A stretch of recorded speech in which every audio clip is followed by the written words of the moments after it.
Alright, guys, this is just doing research on more excuses for Margaret Sanger, at least until the next article, which I feel like it does away with that. Okay, opposition claims about Margaret Sanger, and so obviously you can see this is an official Planned Parenthood thing, like a fact sheet. So, anyways, Margaret Sanger gained worldwide renown, respect, and admiration for founding the American birth control movement and later the Planned Parenthood Federation of America, as well as for developing and encouraging family planning efforts throughout the international community. Among her many visionary accomplishments as a social reformer, Sanger established these principles. 1. A woman's right to control her body is the foundation of her human rights. Every person should be able to decide when or whether to have a child. Every child should be wanted and loved. Women are entitled to sexuality and pleasure and fulfillment. I actually like the you should have a child not for perfectionist reasons, but because you love them and you know people just have children because they think that's what they have to do, and you know there's a lot of regrets down the line that get just bottled up inside by parents, and they don't really tell their kids how they really feel because it's not really the kid's business, and it's just like you just do what you do, you know. So for better or worse, I guess, right? Okay. 5. Brought about the reversal of federal and state Comstock laws that prohibited publication and distribution of information about sex, sexuality, contraception, and human reproduction. Further, the contemporary American medical sorry. Further, the contemporary American model for the protection of civil rights throughout nonviolent civil disobedience created access to birth control for low-income, minority, and immigrant women, expanded the American concept of volunteerism and grassroots organizing by setting up a network of volunteer-driven family planning centers across the U.S. Sanger also entered some popular ideas of her own time that are out of keeping that are out of keeping without thinking today. This fact sheet is designed to separate fact from fiction and to further explain Sanger's views and the background against which they must be judged. Alright, Sanger's outreach to the African American community. Harlem, 1930. In 1930, Sanger opened a family planning clinic in Harlem that sought to enlist support for contraceptive use and to bring benefits of family planning to women who were denied access to further city health and social services. Staffed by black physicians and black social workers, the clinic was endorsed by the Amsterdam News, the powerful local newspaper, the Abyssinian Baptist Church, the Urban League, and the black community's elder statesman, Webb Du Bois. The Negro Project, 1939 to 1942. Beginning in 1939, Du Bois served on the advisory council for Sanger's Negro Project, which was designed to serve African Americans in the rural South. The advisory council called it a unique experiment in race building and humanitarian services to a race subjugated to discrimination, hardship, and segregation. In a letter to philanthropist Albert Lasker, from whom she hoped to raise funds for the project, Sanger wrote that she wanted to help, quote, a group notoriously underprivileged and handicapped to a large measure by a caste system that operates as an added weight upon their efforts to get a fair share of the better things. Well, that's pretty true. Oh, the better things in life. To give them the means of helping themselves is perhaps the richest gift of all. We believe birth control knowledge brought to this group is the most direct, constructive aid that can be given them to improve their immediate situation. Okay. Well, I don't know about. Okay, sure. I mean, it's something they need, at least in the context of what she's talking about. Okay. In 1942, she wrote again to Lasker, saying, "I think it is magnificent that we are on the ground floor, helping Negroes control their birth rate, to reduce their high infant and mortality death rate, to maintain better standards of health and living for those already born, and to create better opportunities for those who will be born." Other leaders of the African American community who were involved in the project included Mary McLobe Bethune, founder of the National Council of Negro Women, the Adam Clayton Powell, Jr., pastor of the Abyssinian Baptist Church in Harlem. The Negro Project was also endorsed by prominent white Americans who were involved in social justice efforts at this time, including Eleanor Roosevelt, the most visible and compassionate supporter of racial equality in her era, and the medical philanthropists Albert and Mary Lasker, whose financial support made the project possible. Divisions of Negro Service, 1940 to 1943. Sanger's Birth Control Federation of America, which became Planned Parenthood Federation of America in 1942, established a division of Negro Service to oversee the Negro Project and to implement Sanger's educational outreach to African American nationality. African Americans nationally. Sponsored by Sanger's fundraising effort and directed by Florence Rose, the division provided black organizations across the country with Planned Parenthood literature, set up local educational exhibits, facilitated local and national public relations, and employed an African American doctor, May McCorrell, to lobby medical groups and teach contraceptive techniques to other black doctors. Martin Luther King. In 1966, the year Sanger died, the Rev. Martin Luther King Jr., there is a quote, said, "There's a striking kinship between our movement and Margaret Sanger's early efforts. Our sure beginnings in the struggle for equality by nonviolent direct action may not have been so resolute with the tradition established by Margaret Sanger and people like her." Was Sanger racially motivated? Despite the admiration that African American heroes like Du Bois, Powell, King held for Sanger, arguments continue about whether or not her outreach to black community was racially motivated. The patriarchal racism of the social policy of the time and the well-intentioned paternalism of philanthropists to lift up African Americans may have influenced Sanger. There is no evidence that Sanger or the Federation intended to coerce black women into using birth control.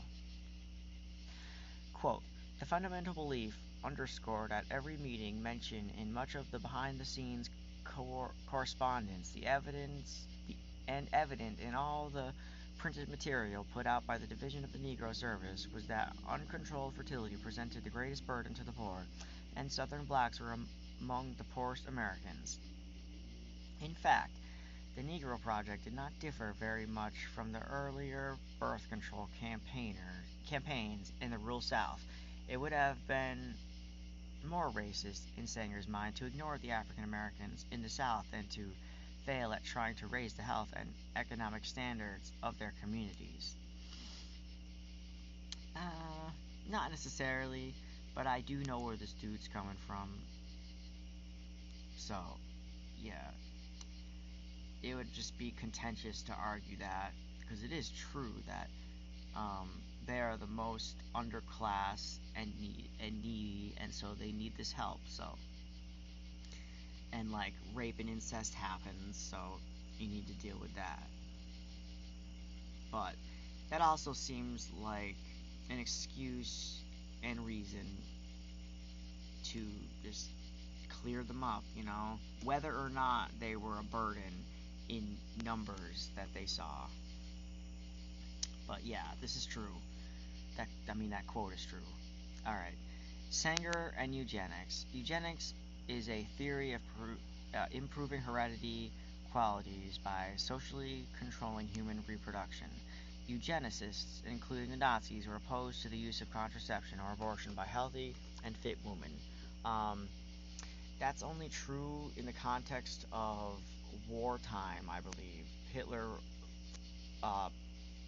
put restrictions on it in World War I and II, I think, or World War II, I believe. So that's not necessarily true. In fact, Sanger's books were among the very first burned by the Nazis in their campaign against family planning.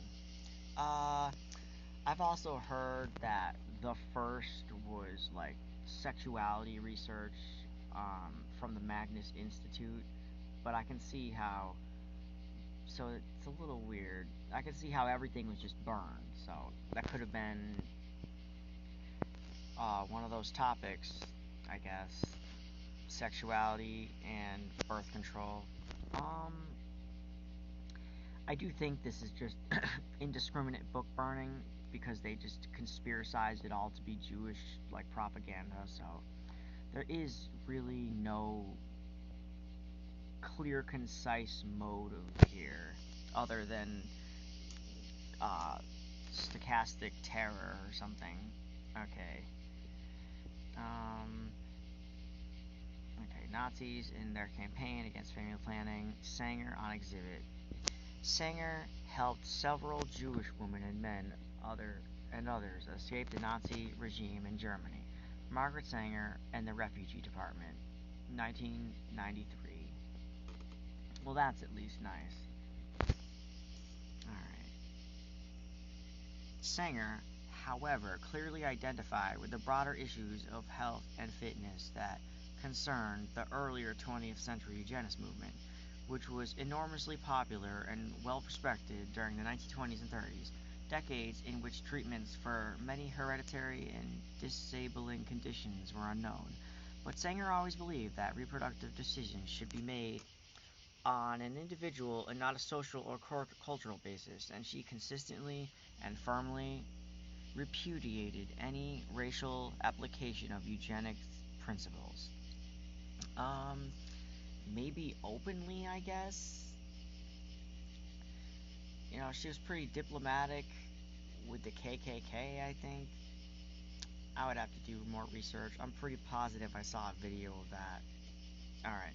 For example, Sanger vocally opposed the racial stereotyping that affected passage of the Immigration Act of 1924, on the ground that intelligence and other inherited traits vary by individual and not by group. Though she tried for years, Sanger was unable to convince the leaders of the eugenics movement to accept her credo that, quote, no woman can be free who does not own and control her body, end quote. Her ongoing disagreement with the eugenicists of her day is clear from her remarks in, quote, the Birth Control Review of February 1919. Eugenists imply or insist that a woman's first duty is to the state. We contend that her duty to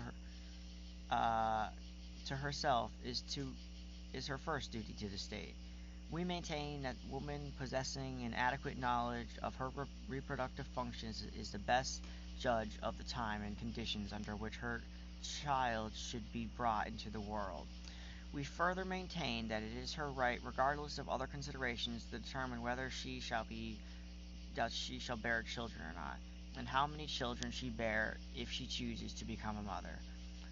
Only upon a free, self-determining motherhood can rest any unshakable structure of racial betterment. Although Sanger uniformly repudiated the racist exploitation of eugenics principles, she agreed with the progressives of her day who favored, quote, incentives for the voluntary hospitalization and or sterilization of people with untreatable disabling hereditary conditions, and the adoption and enforcement of stringent regulations to prevent the immigration of the diseased and feeble-minded into the U.S. And last, placing so-called illiterates, paupers, unemployables, criminals, prostitutes, and dope fiends on farms and open spaces as long as necessary for the strengthening and development of moral conduct. What is she saying, like detox on the field or something? Like, what the fuck is she saying there? That makes no sense to me. Whatever. That's just whack. Like, you could never functionally promote killing disabled people without it just escalating. Like, I don't think that'll ever happen. And it's just terrible. Like, there's a lot of disabled people that bring value and ideas and such to this world, as opposed to quote-unquote able-bodied individuals who are just trash. Like, it's just nasty. Okay. Planned Parenthood Federation of America finds these views objectionable and outmoded. Nevertheless, anti-family planning activists continue to attack Sanger, who has been dead for nearly 40 years because she is an easier target than the unassailable reputation of PPFA and the contemporary family planning movement. However, attempts to discredit the family planning movement because its early 20th century founder was not a perfect model of early 20th century values is like disavowing the Declaration of Independence because its author, Thomas Jefferson, brought and sold slaves. Yeah, people continue to use originalism to this day, and maybe they shouldn't. It's arbitrary and stupid what the founders would have done because they knew that slavery was bad. They could have done something about it. They could have put more labor that wasn't free into the system, you know? God, that's stupid. I'm sorry. Maybe I'm wrong there, but anyways, published statements that distort or miscue Margaret Sanger. Through the years, a number of allied Sanger quotations or allegations about her have surfaced with regularity in anti-family planning publications. More children from the fit, less from the unfit, that is the chief issue in birth control. A quotation falsely attributed to Margaret Sanger. This statement was made by the editors of American Medicine in review of an article by Sanger. The editorial from which this appears, as well as Sanger's article, Why Not Birth Control Clinics in America, were reprinted side by side in May of 1919, Birth Control Review. Alright. Quote, the mass of ignorant Negroes still breed carelessly and disastrously, so that the increase among Negroes, even more than the increase among whites, is from the proportion of the population least intelligent and fit, and least able to rear their children properly, end quote. Okay. Another quotation falsely attributed to Margaret Sanger of the Birth Control Review by Webb Du Bois, founder of the National Association of the Advancement of Colored People. Oof, that sounds like so. Yeah, okay. I mean, either way, that sounds really fucking terrible.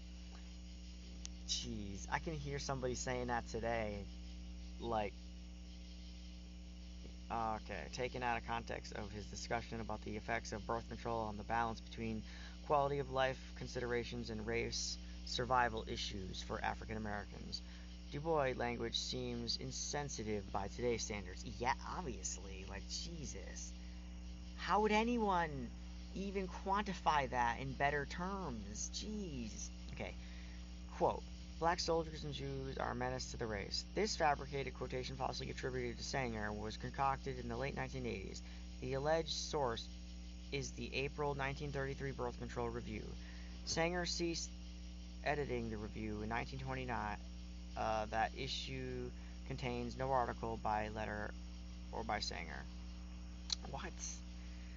Okay. So we don't even know who... Okay, sure. Okay. To create a race of thoroughbreds. This remark, again attributed originally to Sanger, was made by Dr. Edward A. Kempf and has been cited out of context and with distorted meaning. Dr. Kempf a progressive physician, was actually arguing for state endowment of maternal and infant care limits in her book. But that still sounds really awful. Like, you're using that wording that they would just say, oh, that's just the language of the day. Yeah, I don't know about that. Sanger quoted Dr. Kemp's argument about how environment may improve human existence. Excellence. Quote, society must make life worth living and the refining for the individual by conditioning him to love and seek and love object in manner that reflects a constructive effect upon his fellow man and by giving suitable opportunities. The virility of the automatic apparatus is destroyed by excessive gourmandizing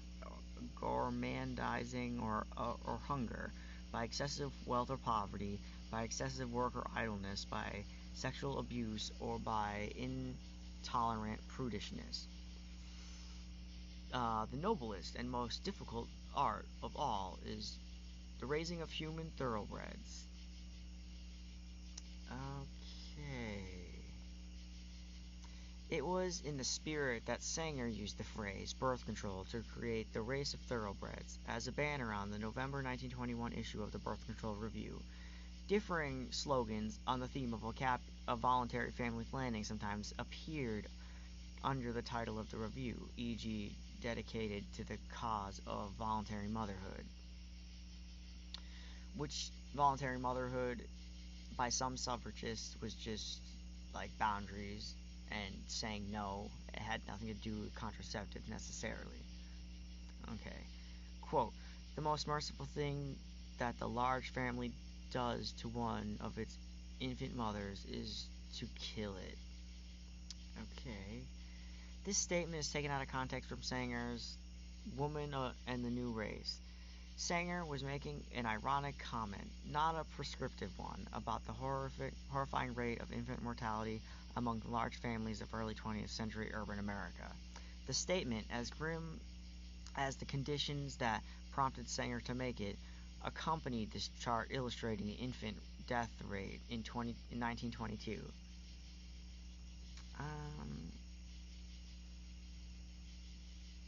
Damn.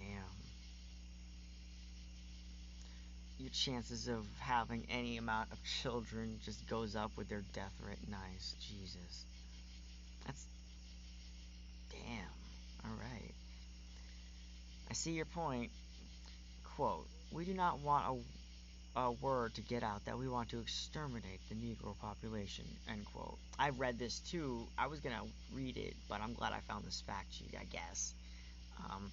Sanger was aware of African American concerns passionately argued by Marcus Garvey in the 1920s that birth control was a threat to the survival of the black race.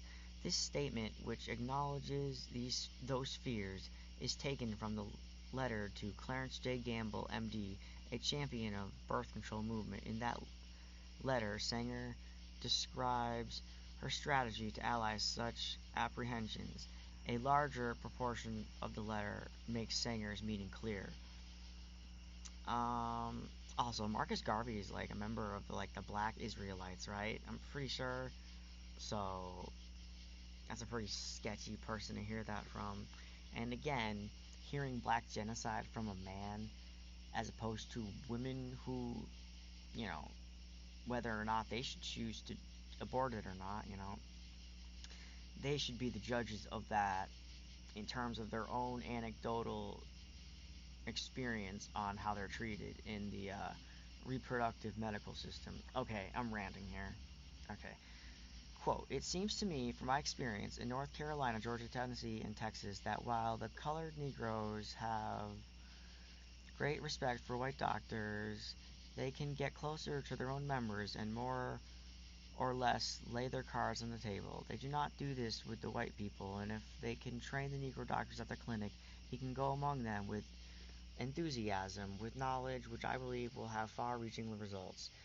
His work, in my opinion, should be entirely with Negro profession and the nurses, hospitals, and social workers, as well as the counties white doctors. His success will depend upon his personality and his training by us. The minister's work is also important, and also he should be trained perhaps by the Federation as it is to our ideals and a goal that we hope to reach. We do not want word to get out that we want to exterminate the Negro population, and the minister is the man who can straighten out that idea if it ever occurs. Yeah, another one of those, like, you could never explain that in a good way if you didn't see this whole quote, so, alright.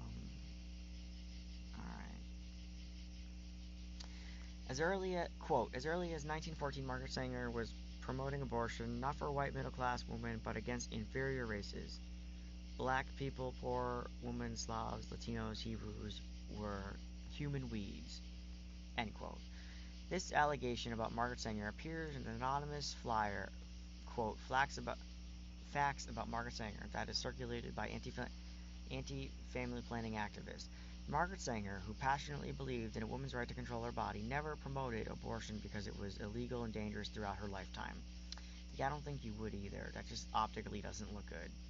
She urged women to use contraceptives so that they would not be at risk for the dangers of illegal back alley abortions. Sanger never described any ethnic communities as an inferior race or as human weeds. Yeah, she never specified a specific demographic as that. But she did use, like, crazy language, so, like, the race, which could mean the human species, or, you know, the dog whistles. Okay. In her lifetime, Sanger won the respect of international figures of all races, including Rev. Martin Luther King Jr., Mahatma Gandhi, Shizukayo, and foremost family planning advocate in Japan, and Lady Dhanvanti Ramru of India, all of whom were sensitive to issues of race. The rising tide of color against white world supremacy. This is the title of a book falsely attributed to Sanger. It was written by Lothrop Stoddard and reviewed by Havelock Ellis in October 1920. Issue of the Birth Control Review. Its general topic, the international politics of race relations in the first decades of the century, is one in which Sanger was not involved. Her interest, insofar as she allowed a review of Stoddard's book to be published in the Birth Control Review, was in the overall health and quality of life of all races and not in tensions between them.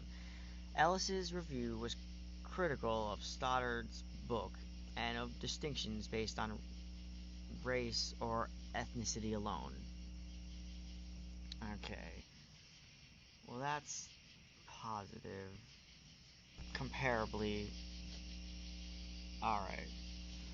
So this next article I'm getting to seems to be like Planned Parenthood.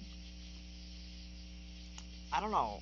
It's almost like I didn't just read that fact sheet and now they have this head of Planned Parenthood who's all of a sudden defensive now of Margaret Sanger, despite that fact sheet. Maybe since this was written in 2021, it was politically heightened and there was lots of turmoil.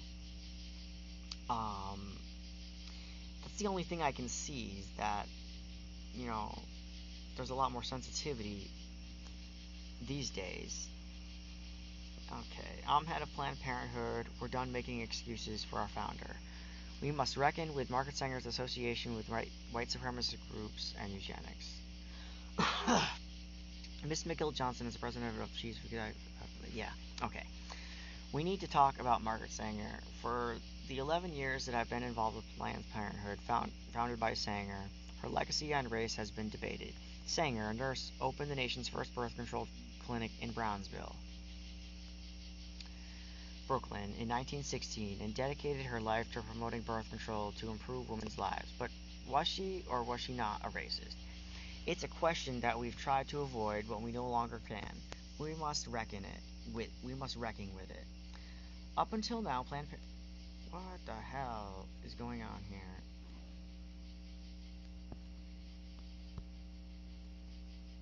Hello? What?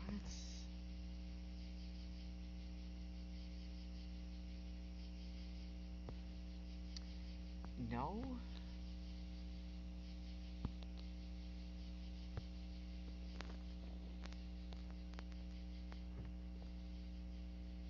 Okay. Well, I guess I wasn't reading that because I'm not paying for anything right now. I can't afford that. Alright. I do feel like that fact sheet was enough for now, so I'll be back with more research in a few.